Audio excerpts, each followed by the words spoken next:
निकल रहा है, इतना खास झड़ा नहीं है। ये देखो कितना बेकार हो गया है गेहूँ, देख सकते हो बारिश के कारण इतना बेकार हो गया। आइए आपको पास से दिखाते हैं, इतना बेकार हो चुका है गेहूँ मेरे भैया। खाने के लायक है? आपको लग रहा है खाने के लायक? बेकार हो गया, बहुत हल्का गेहूँ है भैया। तो दोस्तों स्वागत है आपका हमारे YouTube चैनल पर। जैसा कि आप देख सकते हैं हम आए हैं इस समय अपने गांव में हसरत भाई के खेत पर, और हमारे साथ हैं प्रदीप भाई। और इस समय गेहूं की कटाई चल रही है, गेहूं की कटाई चल रही है।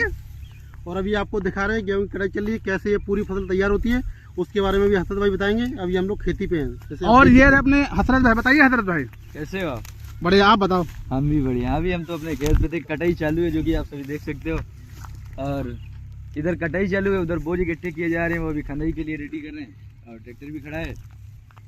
मौसम खराब होने की वजह से अब इस समय जल्दबाजी में कटाई हो रही है और उसके बाद ही जल्दी थ्रेसिंग कर रही है, क्योंकि जैसे कि आप देख रहे हो 8-10 दिन से बराबर लगातार बारिश हो रही है, आंधी आ रहा है, जिससे किसान भाइयों को बड़ी समस्याओं का सामना करना पड़ रहा है। बराबर फसल खराब हो रही है, दाना भी हमारा खराब हो रहा है, इसलिए बहुत जल्दी ही थ्रेसिंग के लिए भी तैयारी उधर चल रही है बराबर, जैसे कि आप देख सकते हो। और गेहूं तैयार होने के बाद इस चीज में आदमी को लापरवाही नहीं करनी चाहिए। अभी हाल ही में एक केस ऐसा हुआ है कि बिजली का तार गिरा और 200 बीघा के करीब आसपास 200 बीघा का जो उसका था वो सब धान और ये सब गेहूं वगैरह सब A to Z सब जल गया। उसका इतना नुकसान हो गया, बेचारे किसान रो रहा था। तो जितने भी किसान भाई हैं, अगर उनकी फसल तैयार होगी तो इस चीज में वो लापरवाही ना करें, ठीक है ना। बाजू में मेरा भी काफी ज्यादा नुकसान हो गया था, तकरीबन 20 बीघे। तो खेत जितना भी चार रेडी खेत था, पूरा 20 बीघे का खेत रेडी था। और बारिश इतनी बारिश हुई, क्योंकि यहाँ पे पत्थर भी गिरे थे, वो तो आपको पता होगा। तो बारिश काफी ज्यादा होने के कारण यहाँ पे क्या है ना, मेरे खेत जो है ना गेहूं पूरे गिर गए थे, पूरी फसल गिर गई थी। अच्छा, उसमें जैसे कि 10 कुंटल होना था, उसमें 4 कुंटल भी नहीं गेहूं निकला है। अब आप अनुमान लगा सकते हैं कितना नुकसान हो गया मेरा। बारिश से, जैसे कि बारिश हुई, उससे बारिश हुई, ओलावृष्टि हुई है और आंधी हुई, जिससे हमारी गेहूं की फसल में बहुत अधिक नुकसान हुआ है। जैसे कि अभी हसन भाई ने बताया कि हमारा जो 5 बीघा का खेत था उसमें अधिक से अधिक उत्पादन होना था, 40 कुंटल के आसपास, लेकिन अब उसमें इस तरीका से बारिश और ओलावृष्टि से फसल का नुकसान हुआ, जिससे 25 ही कुंटल का उत्पादन हो पाया। हाँ। जैसे कि आप समझ सकते हो, कम से कम 15 से 16 कुंटल का हमारी फसल को लॉस हुआ है उत्पादन में, है ना। तो इसलिए इस बात को ध्यान में रखते हुए जैसे ही हमारी फसल तैयार हो, उसमें अधिक देरी न करते हुए समय से उसकी कटाई कर लें और उसके बाद थ्रेसिंग भी कर लें, जिससे हमारा अनाज और भूसा समय से घर पहुँच सके। आपका कितना भी गेहूं कटने के लिए रह गया और कितना कट गया है?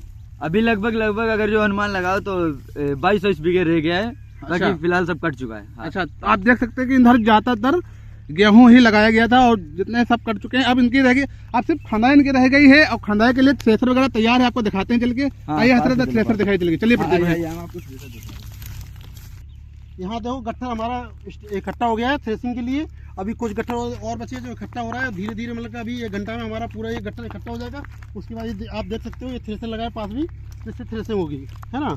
ये देखो अभी इसकी खंदाई होने वाली है। यहाँ इधर से गेहूं निकलता है, अभी खंदाई होने वाली है। लगभग 5 मिनट आप रुकोगे, 5 मिनट में खंदाई होने लगेगी, स्टार्ट हो जाएगी। ये थ्रेसर तैयार है इस समय, रेडी है थ्रेसर तो। अच्छा, थ्रेसर की खंदाई क्या चल रही है? क्या लेते हैं, पैसे लेते हैं, गेहूं लेते हैं, क्या लेते हैं, ये बताइए। यहाँ गाँव में क्या है ना, पीपे के हिसाब से होता है। जैसे कि एक 10 किलो का पीपा है और वो 10 पीपे हम किसान को डालेंगे ना, जब 10 पीपे किसान को डालेंगे, उसमें 11वां पीपा ट्रैक्टर वाले का होता है। अच्छा, 11वां पीपा ट्रैक्टर वाले का होता है, 10 पीपा उसको देते हैं। तो ऐसे हमारा भी थोड़ा बहुत फायदा हो जाता है और किसान के भाई का भी फायदा हो जाता है। अगर आपको गेहूं ना देगा, अगर वो पैसा दें, अगर पैसा लेना चाहें आप?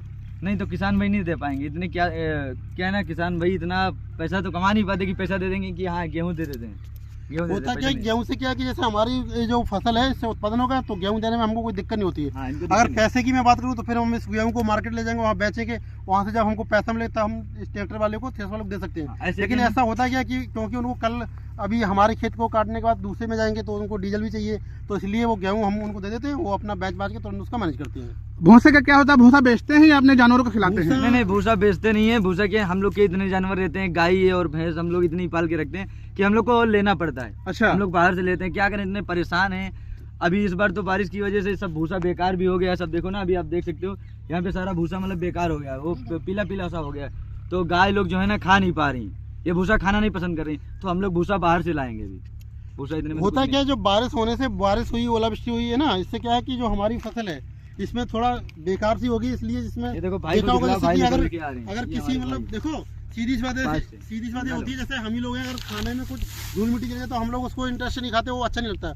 वही पशुओं का भी होता है, अगर ये गंदा हो गया है, इसमें अच्छा उत्कृष्ट नहीं, तो उनको वो हाँ, खाएंगे नहीं नहीं, खाएंगे। इसलिए चाव से नहीं खाते, खाएंगे लेकिन चाव से नहीं खाएंगे। भैंस तो- खा लेगी बट हाँ। गाय तो और नहीं खाती है, गाय नहीं खाती है, गाय बिल्कुल भी नहीं खा रही। तो इसलिए हमको ये भी ध्यान में रखना चाहिए कि हमारे जो पशु हैं उनको चारा जो हम देते हैं वो भी अच्छा होना चाहिए, साफ सुथरा होना चाहिए और फ्रेश होना चाहिए। तो उसको बड़े चाव से खाते हैं, उससे क्या होता है कि हमारा जो दूध का उत्पादन है वो अच्छा होता है। तो दोस्तों जैसा कि आप देख सकते हैं थ्रेसर चालू हो गया है और इस समय गेहूं की बाली उसमें डाली जा रही है। बाकी का हसरत भाई बताएंगे। हसरत भाई बताइए। आइए हम आपको दिखाते हैं कि गेहूँ कहाँ से निकलता है, भूसा कहाँ से निकलता है। ये देख सकते हो हमारा गेहूँ निकल रहा है, इतना खाद झड़ा नहीं है। ये देखो कितना बेकार हो गया है गेहूँ, देख सकते हो बारिश के कारण इतना बेकार हो गया। आइए आपको पास से दिखाते हैं, इतना बेकार हो चुका है गेहूँ मेरे भैया। खाने के लायक है? आपको लग रहा है खाने के लायक? बेकार हो गया, बहुत हल्का गेहूँ है भैया, खाने के लायक भी नहीं बचा है गेहूँ, खाने के लायक नहीं है, इतना बेकार गेहूँ है। आइए आपको भूसा दिखाते हैं, इतना पीला पीला भूसा हो गया, इतना पीला गंदा हो गया कि अगर हम अपने गाय या भैंस को खिलाएंगे ना तो उनको ये भूसा वो खाते ही नहीं है। पहली बात वो खाते ही नहीं है। और ये इसमें गेहूं की बाली डाली जा रही है। इधर गेहूं की बाली डालने के बाद ये अंदर से गेहूं निकल रहा है और वो अपना अंदर से भूसा निकल रहा है। बाकी जो बारिश के कारण हमारा नुकसान हुआ वो तो आप इस रात को देख के ही जान सकते हो कितना नुकसान हो गया है। ये बारिश के कारण हमारा जो नुकसान हुआ है तकरीबन 20 से 25 लाख रुपए का नुकसान हो गया। अगर जो आप पूरी खेती की बात करें तो 20-25 लाख का हमारा नुकसान हो गया सिर्फ इस बारिश के कारण। तो हजरत भाई खनाई करने के बाद कितना गेहूं निकला? अरे खंदाई करने के बाद तो कुछ भी नहीं निकला मेरे भाई, क्या बताएं। 5 बीघे हमारे पास खेत जो था, ये 5 बीघे का देख सकते हो आप, 5 बीघे है। इसमें वैसे तो 20 कुंटल निकलता था मेरा, 20 कुंटल। और अभी बारिश काफ़ी ज़्यादा हो गई थी, 2-3 दिन पहले बारिश काफ़ी ज़्यादा हो गई थी, तो उसके कारण मेरा काफ़ी ज़्यादा नुकसान हो गया। वैसे तो 20 कुंटल निकलता था, जो 20 कुंटल गल्ला होता था वो 6 कुंटल में ये अटक गया है। अभी ये जो आप- बोरियां हैं इसमें इतना इसमें गेहूं निकला है आपका? हाँ ये निकला है। फिर तो यार ज्यादा निकला है आपका। कुछ भी नहीं निकला, ये ज्यादा कहाँ निकला है, इधर ट्राली भरी खड़ी होती है। कितना टारगेट होना चाहिए था प्रति भाई? कम से कम 20 से 25 कुंटल उत्पादन होता है, लेकिन ये है कि मौसम खराब होने की वजह से बहुत ज़्यादा नुकसान का सामना करना पड़ा। आप देख रहे हो कि बहुत कम गेहूं मिला है, भूसा भी देख लो, बहुत कम भूसा भी निकला है, बहुत बेकार हो गया है। हाँ ये भूसा देख सकते हो आप। यही तो होता है कि हम लोगों को किसान भाइयों को बहुत झेलना पड़ता है ना। और फिर भी देखो ये है, देख रहे हो भूसा भी बिल्कुल बेकार हो गया, क्योंकि बहुत ज़्यादा आंधी बारिश और ओलावृष्टि से ये सब नुकसान हुए।